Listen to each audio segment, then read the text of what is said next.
చాగంటి కోటేశ్వరరావు గారు ఎట్లయితే మనకు ప్రవచనాలు ద్వారా ఎన్లైటైన్మెంట్ చేస్తారో, మరియు మనం పిలవగానే మేము మేడం గారిని రిక్వెస్ట్ చేసి మా తాళరాంపూర్ ఇష్యూ అయిపోయింది, మోర్తాడు అయిపోయింది. మేడం గారు గ్రామానికి వచ్చి అక్కడ మీటింగ్ దాంట్లో పార్టిసిపేట్ చేసి తన మంచిగా అంటే ఒక ఈవెన్ చాగంటి కోటేశ్వరరావు అంత అర్థమయ్యే విధంగా చెప్పవచ్చు. అంత బాగా వాళ్ళకి అర్థమయ్యే విధంగా మనకు బాగా వర్గం లేకపోతే తన ఆ రోజు మేము అని చెప్పి అందరూ అడుగుతుంటారు మేడం. మరి మీరు చెప్పిన హితబోధ పనిచేసింది మేడం. మీకు ఆ రోజు నుంచి కేసులు కూడా చాలా ఈ బీడీసీ ఆగడం చాలా వరకు అంటే మొత్తం కంట్రోల్ అయిందని చెప్పలేము, కానీ ఒక 70% వరకు మీరు ఏమంటారు మీరు చెప్పండి మేడం. మీరు చెప్తా నమ్మరు, మీరు చెప్తారు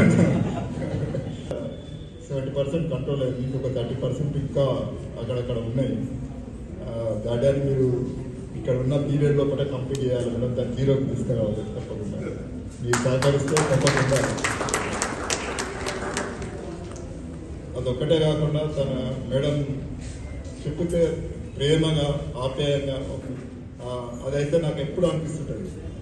మేడం కనబడగానే నిర్వర్తించాలి. మన మేడం తర్వాత గీతలో నాకు బాగా నచ్చిన ఒక శ్లోకం, ధర్మన్యే వాధికారస్తే మా ఫలేషు ప్రధానం, మా కర్మ ఫలహేతులకు మాత్రమే సర్వస్తే కర్మ అని చెప్పి ఎప్పుడు మాట్లాడుతుంటాను. నా విధిని నేను సక్రమంగా నిర్వర్తిస్తే నేను ఫలితాన్ని ఆశించకుండా ఏదైతే చేస్తామో అది ఇక భగవంతుడికి చేసిన సేవ అనుకోవాలి. ఒక తల్లిగా కానీ ఒక తండ్రిగా కానీ కొడుకుగా నీ విధి తండ్రిని ఎట్లా చూసుకోవాలా, మనం డ్యూటీలో మన డ్యూటీ పరంగా ఎలా మన విధులు నిర్వర్తించాలి. అది చేసినప్పుడు అందరూ తమ తమ విధుల్ని ఏమీ ఫలితం ఆశించకుండా చేసిన మన సమాజం బాగుంటుంది. మనం ఏదైతే ఆశించిన ఫలితాలు ఉంటాయో అవి సక్రమంగా ఉంటాయి. పోలీసు కానీ అడ్వకేట్ కానీ లేకపోతే కోర్ట్స్ కానీ అందరూ మనం ప్రశాంతంగా ఉంటే మన సమాజం ప్రశాంతంగా ఉంటే. అలాగే మన సీనియర్ సివిల్ జడ్జి అయినటువంటి పి శ్రీదేవి గారు, junior civil judge Bhagyashree madam గారు, ఏసీపీ వెంకటేశ్వర్ గారు, అలాగే సీనియర్ అడ్వకేట్ భూపతి సార్ గారు, బ్యాంక్ మేనేజర్ కార్తిక్ గారు, అలాగే నాతోటి న్యాయవాద మిత్రులందరికీ, పోలీస్ వారికి, కోర్టు స్టాఫ్కు, అలాగే పత్రికా సోదరులందరికీ నా యొక్క నమస్కారాలు తెలియజేస్తూ, మన ఆర్మూర్ కోర్టుకు మొదటిసారిగా వచ్చినటువంటి గౌరవ జిల్లా న్యాయమూర్తి వారికి మా బార్ అసోసియేషన్ తరఫున ప్రత్యేకంగా ధన్యవాదాలు తెలియజేస్తుంది మేడం. మీరు మా కోర్టుకు వచ్చారంటే మా కోర్టుకే ఒక కళ వచ్చింది మేడం.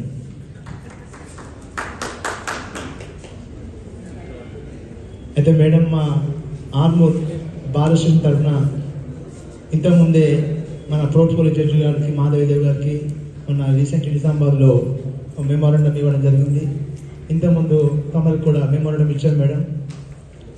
ఆర్మూర్ కోర్టుకు అంటే మాకు ఇక్కడ 3 అసెంబ్లీ కాన్స్టిట్యూన్సీలు ఉన్నాయి మేడం. మాకు ఒక పార్లమెంట్ ఉంది. అయితే నేషనల్ హైవేస్ కూడా 2 నేషనల్ హైవేస్ ఉన్నాయి మేడం. మాకు ఏడీజే కోర్టు కావాలని చెప్పేసి నేను ఎన్నోసార్లు సీజే గారికి అలాగే ప్రోటోకాల్ జడ్జి గారికి తమరికి కూడా ఎన్నోసార్లు మేము వినతి పత్రాలు ఇవ్వడం జరిగింది మేడం. దానిపై మీరు ప్రత్యేకంగా శ్రద్ధ తీసుకొని ఈ ఏడీజే కోర్టుకు మాకు వచ్చేలా మీ సహాయ సహకారాలు అందించాలని మా భారతదేశం తరఫున మిమ్మల్ని కోరుతున్నాం మేడం. వేదికను అలంకరించిన కార్యక్రమానికి అధ్యక్షత వహించిన నా కొలీగ్ నా సోదరి శ్రీదేవి గారికి, బార్ ప్రెసిడెంట్ శ్రీధర్ గారికి, బ్యాంక్ మేనేజర్ గారికి,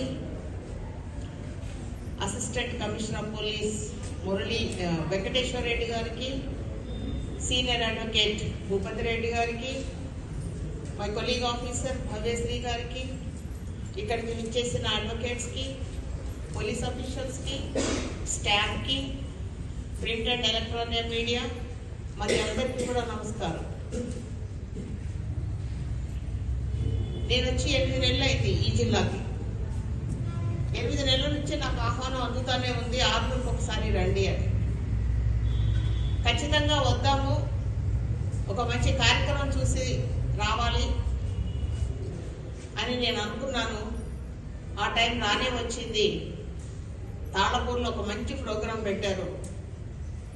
ఇక ఇదే తరుణం అని నేను ఆ రోజు తాళపూర్ గ్రామానికి రావడం, ఆ కార్యక్రమంలో మాట్లాడడం కూడా జరిగింది. మీ అందరినీ చెడ్డవాళ్ళ కింద లెక్కేద్దామంటే అలా లేదు, పోనీ మంచి వాళ్ళ కింద లెక్కేద్దామంటే ఆ సెక్షన్లోకి రాదు. మంచి చెడు రెండు మిక్స్ అయి ఉన్నారు. వాళ్ళని శిక్షించలేము, అలా అని ప్రశంసించలేము. సో మేము ఎప్పుడు కోరుకునేది ఏంటంటే, జనరల్గా నాకు వచ్చిన ఇన్ఫర్మేషన్ ప్రకారం ఈ ఆర్మూర్ ఏరియా మొత్తం కూడా చాలా పొటెన్షియల్ ఏరియా. కడుపు కాలిన వాడు తిండి కోసం ఏడుస్తాడు, కానీ కడుపు నిండిన వాడు గొడవలకి దారి తీస్తాడు. ఎందుకంటే కడుపు నిండిపోయింది, అన్ని అమలు ఉన్నాయి కాబట్టి ఏం చేయాలో తోచక ఏదో ఒకటి చేయడానికి, అది కూడా ఒక వక్ర మార్గంలో చేయడానికి. ఎందుకంటే మనిషి యొక్క బుద్ధి కోతిలాంటిది. ఆ బుద్ధిని మనం అదుపులో పెట్టుకోలేము కాబట్టి అది మనల్ని వక్ర మార్గంలో నడిపిస్తుంది. ఎందుకంటే వేరే దాని మీద దృష్టి పెట్టడానికి మనకు అవసరాలన్నీ తీరిపోయి ఉన్నాయి కాబట్టి. సో అందుకని ఈ పొటెన్షియల్ ఏరియాలో ఈ వీడీసీ వ్యవస్థ ఏదైతే ఉందో, ఆ గ్రామాలలో ఉన్నవాళ్ళు అంతా అన్ని వసతులు కల్పించుకొని అన్ని రకాలుగా అభివృద్ధి చెంది ఏం చేయాలో తోచక ఇలాంటి పనులు చేస్తున్నారని నేను అనుకుంటున్నాను. అభివృద్ధి మీ కీర్తి పెంపొందించేలా ఎంతైనా చూసుకోండి. మనిషి జీవితకాలం 100 ఏళ్ళు అయితే మన కీర్తి బతికేది 1000 ఏళ్ళు. సో దానికోసం ఏమైనా మంచి పనులు చేయండి, కానీ చట్టాన్ని మాత్రం చేతులకు తీసుకోవద్దని మరీ వీడీసీ సభ్యులకి, అది ఎక్కడైతే ఉన్నదో, ఆ ప్రాబ్లం ఎక్కడైతే ఉందో అక్కడ ఉన్న వాళ్ళందరికీ నేను మరీ కోరుకుంటున్నాను. ఎందుకంటే చట్టాన్ని ఎప్పుడైతే చేతిలోకి తీసుకుంటారో ఖచ్చితంగా చట్టం యొక్క రెస్పాన్స్ చెప్పారు, కర్మ ఎవరిని వదిలిపెట్టదు అని. మీరు చేసే పని అంటే కర్మ, మీ కర్మ మిమ్మల్ని వెంటబడుతుంది, హార్ట్ చేస్తుంది. కాబట్టి చట్టాన్ని చేతిలోకి తీసుకోకుండా మీరు అన్ని అభివృద్ధి కార్యక్రమాలు చేయడం అనేది ఒక మంచి విషయం. మీరు అలాగే చేయాలి. ఇట్లాంటి చట్ట వ్యతిరేకమైన పనులు చేయకూడదని నేను మరీ కోరుకుంటున్నాను. తర్వాత లోక్ అదాలతుల విషయానికి వస్తే ఇక్కడ పబ్లిక్ లేదు, ఉన్నది అడ్వకేట్స్, పోలీస్ వారే. కాబట్టి ఇప్పుడు పంచాయతీ ఎలక్షన్స్ ఉన్నాయి. మామూలు పార్లమెంట్, అసెంబ్లీ ఎలక్షన్స్ కంటే పంచాయతీ ఎలక్షన్లు చాలా రచ్చ ఉంటాయి నాకు తెలుసు. ఎందుకంటే చాలా లా అండ్ ఆర్డర్ ప్రాబ్లమ్స్ ఉంటాయి. ప్రతి చిన్నదానికి కూడా ఒక ప్రాబ్లం అరైజ్ అవుతుంది. ఇటువంటి చాలా అత్యవసరమైన పరిస్థితిలో కూడా ఏసీపీ వెంకటేశ్వర రెడ్డి గారు, వారు ఆర్మీ, నేను పేర్లు వినడమే కానీ, అంటే సెషన్స్ కేసెస్ ట్రై చేసేటప్పుడు PS Mortad, PS Nandipet, PS ఇంకా చాలా ఇంకా నాకు ఆ పేర్లతోటి అంత అడ్వర్టెన్స్ పరిచయం రావట్లేదు, వినడమే కానీ ఎప్పుడు చూడలేదు, నేను విజిట్ చేయలేదు. కానీ ఈరోజు వారు ఇంట్రడ్యూస్ చేసుకునేటప్పుడు add source, SI police source, PS అని చెప్పినప్పుడు నాకు అన్ని రీకలెక్ట్ అవుతా ఉన్నాయి. సో మిమ్మల్ని అందరినీ చూడడం, ప్రత్యేకంగా వెంకటేశ్వర రెడ్డి గారు ఆర్మీని చూడడం, ఎందుకంటే మీ చేతుల్లో ఉంది ఈ ఆర్మూర్ డివిజన్ మొత్తం. వీడీసీ కూడా మీ చేతుల్లోనే ఉంది, లా అండ్ ఆర్డర్ కూడా మీ చేతుల్లోనే ఉంది. సో అందరూ కూడా చాలా యంగ్ అండ్ ఎనర్జెటిక్ ఆఫీసర్స్ కనపడుతున్నారు నాకు ఇక్కడ, SIF polices and CAF polices. So మీ ఎనర్జీని ఒక మంచి పని కోసం, కొన్ని సోషల్ ఈవెంట్స్ మనం వాటికి నారు పోసి నీరు పోసి, అంటే ఒక చెడు పని మన దృష్టిలోకి వచ్చినా కానీ మనం దాని మీద చర్య తీసుకోలేదని అంటే మనం పరోక్షంగా దాన్ని ఎంకరేజ్ చేసినట్టే అవుతుంది. సో ఏ చిన్న కంప్లైంట్ వచ్చినా మీరందరూ రెస్పాండ్ అయ్యి దాని మీద కఠినమైనటువంటి చర్యలకి మీరు చట్టపరంగా తీసుకోవాలని నేను మిమ్మల్ని అందరినీ మరీ కోరుకుంటున్నాను. ఎటువంటి పరిస్థితుల్లో ఈ వీటీసీకి సంబంధించినటువంటి విషయంలో మీరు ఎటువంటి కూడా జాప్యం కానీ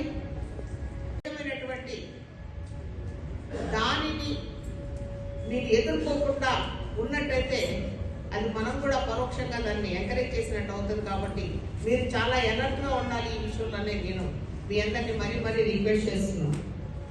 తర్వాత ఈ లోక్ అదాలత్లో పోలీసు వారికి నేను చెప్పేది ఒకటే, అయ్యా కేసు వేస్తారు, ఎందుకు వేస్తారు కేసు? ఒక్కొక్కసారి కక్ష సాధింపు ధోరణి కోసం వేయొచ్చు, లేదా ఒక జెన్యూన్ రీజన్తో వేయొచ్చు, లేదా ప్రాపర్టీ గొడవలలో వేయొచ్చు, లేదా కుటుంబ గొడవలలో వేయొచ్చు. ప్రతిదానికి సమాజంలో ఉన్నటువంటి ప్రతి విషయాలలో ఎక్కడైతే రప్చర్ మొదలవుతుందో, ఫ్రిక్షన్ మొదలవుతుందో, ఘర్షణ ఉంటుందో అక్కడి నుంచి మీకు కంప్లైంట్స్ వస్తాయి.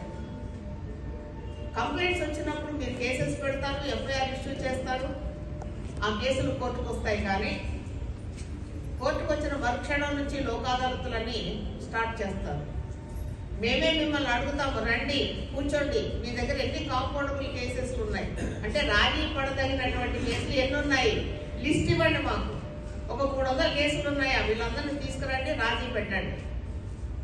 కేసులు పెట్టింది మీరే, ముద్దాయిని జైలుకు పంపించింది మీరే, మళ్ళీ రాజీకి మళ్ళీ కంప్లైంట్ని బతిలాడి మీరు తీసుకురావాలని అంటే అది అంత ప్రోత్సహించదగ్గ విషయం అయితే కాదు. ఎందుకంటే ఒక కేసు పెట్టిన వాడు ఒక న్యాయం కోసం మన దగ్గరకు వస్తాడు. రాజీతోటి ఆ న్యాయం జరిగిందని నేను అనుకోను. ఆ జరిగే న్యాయం ఏదో రాజీ పడితే జరుగుతుంది అని అంటే ఆ ప్రయత్నాలన్నీ ఊళ్ళో చేసే ఉంటారు, పెద్ద మనుషులు మాట్లాడే ఉంటారు, కుల పెద్దలు మాట్లాడే ఉంటారు, పంచాయతీలో మాట్లాడే ఉంటారు. అది ఎక్కడ తెగక మాత్రమే న్యాయం కోసం మీ దగ్గరకు వస్తారు. నేనేమంటున్నానంటే మనం చెప్పొచ్చు రాజీ చేయండి, తీసుకురండి అని. కానీ నా వైపు నుంచి మీ అందరికి ఒకటే అభ్యర్థన, రాజీ చేయండి. ఎప్పుడు రాజీ చేయాలి? వాళ్ళంతటా వాళ్ళు స్వచ్ఛంగా మేము రాజీ పడతాము అంటే మాత్రమే మీరు తీసుకురావాలి. మీరెవరిని బలవంతం పెట్టి ప్రెజర్ పెట్టి చెయ్యొద్దు. ఎందుకంటే ఇది పోలీస్ వ్యవస్థకే ఒక మీ యొక్క శక్తిని, మీకున్నటువంటి ఒక ఇదిని కూడా అంటే రెప్యుటేషన్ కూడా తగ్గిస్తుంది. ఒక కంప్లైంట్ని మీరు రారా బాబు రాజీ పడరా అంటే వాడిని బలవంతంగా మీరు తీసుకొచ్చి రాజీ పెట్టి ఇంటికి పంపిస్తే ఆ ఇంటి పక్కోడు అది గమనిస్తాడు. అంటే కంప్లైంట్ ఇస్తే నన్ను కూడా రేపు రాజీకి పిలిచి తీసుకెళ్ళి మళ్ళీ రాజీ చేస్తారు, నాకు న్యాయం జరగదు అనేది వాడికి అర్థమవుతుంది.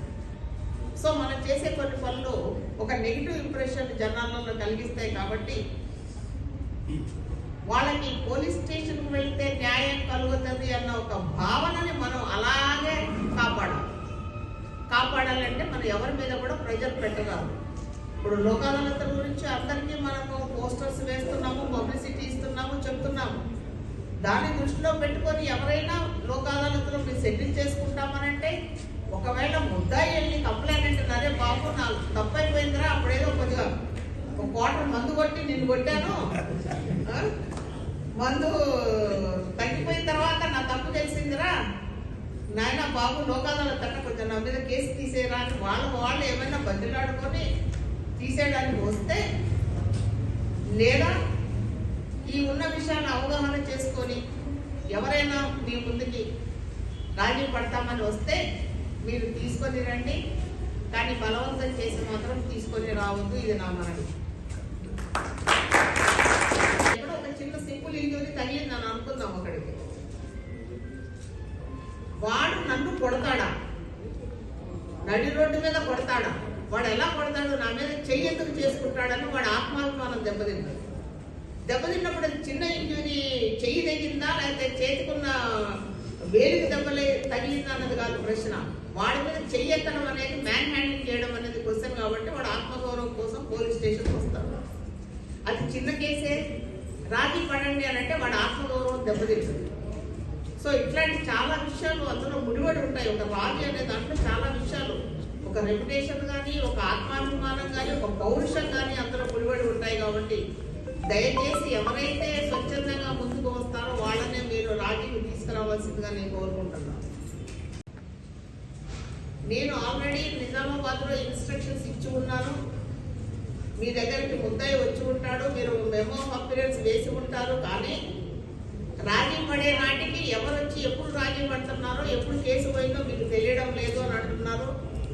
నేను ఈ సందర్భంగా మా ఆఫీసర్స్కి ఒకటే చెప్తున్నాను, ఈ రోజు నుంచి నెక్స్ట్ లోక్ అదాలత్ నుంచి ఏ కేసు రాజీకి వచ్చినా ఖచ్చితంగా అడ్వకేట్కి నోటీస్ ఇవ్వండి.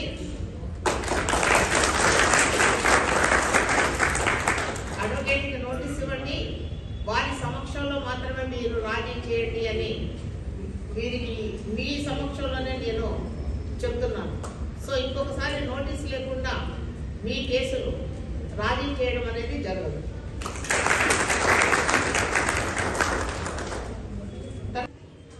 లోక్ అదాలతులు, మీడియేషన్స్ ఇవన్నీ కూడా కొంత పెండెన్సీని తగ్గించవచ్చు, కానీ మీ వర్క్ను మాత్రం ఎప్పుడూ తగ్గించరు.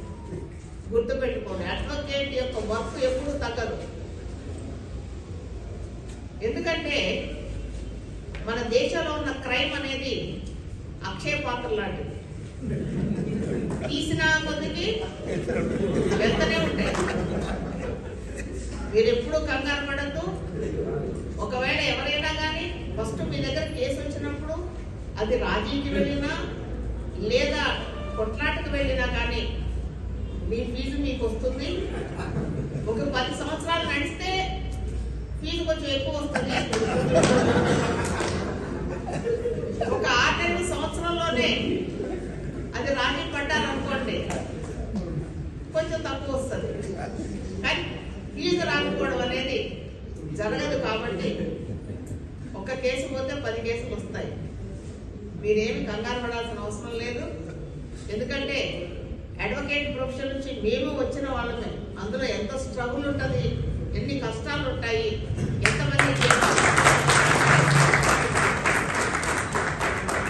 ఎంతమంది జడ్జీల ముందు మనము రిప్రజెంటేషన్ చేయాలి. దానికంటే అన్నిటికంటే ముందు ఎంతమంది క్లయింట్లకు మనం సమాధానం చెప్పాలి. వాడు 10ంటికి, 11ంటికి, 12ంటికి ఫోన్ చేస్తారు, సార్ నా కేసు ఏమైంది. అర్ధరాత్రి, సండే ఉండదు, సండే కూడా ఫోన్ చేస్తారు. పండగ ఉండదు, పండగ కూడా ఫోన్ చేస్తారు. మీరు ఏదో మంచి ఫంక్షన్లో ఉంటే సార్ నాకు కేసు ఏమైంది అర్జెంట్ చెప్పండి అంటాడు. సో ఒక క్లయింట్ని తట్టుకోవడం అనేది చాలా కష్టమైన విషయం. ఒక క్లయింట్ని కాపాడుకోవడం కూడా చాలా కష్టమైన విషయం. మీరు 9 ప్రశ్నలకు సమాధానాలు ఇచ్చి ఒక ప్రశ్నకు సమాధానం ఇవ్వకపోతే మా అడ్వకేట్ సరిగా రెస్పాండ్ కావడం లేదని వచ్చి నేను అడ్వకేట్ మార్చుకుంటా అంటాను. సో కాపాడుకోవడం అనేది కూడా చాలా కష్టమైన విషయం. కాకపోతే ఏంటంటే ప్రజలకు మేము చెప్తున్నాము, రాజీ పడితే మీకు విలువైన కాలము, డబ్బు వృధా కాకుండా ఉంటుంది. సో జనరేషన్స్ కొద్దీ మీ యొక్క డిస్ప్యూట్ని నడిపించుకోకండి. ఎందుకంటే ఒక కేసు ఉన్నది అని అంటే పక్కలో పాపం ఉన్నట్టే లెక్క.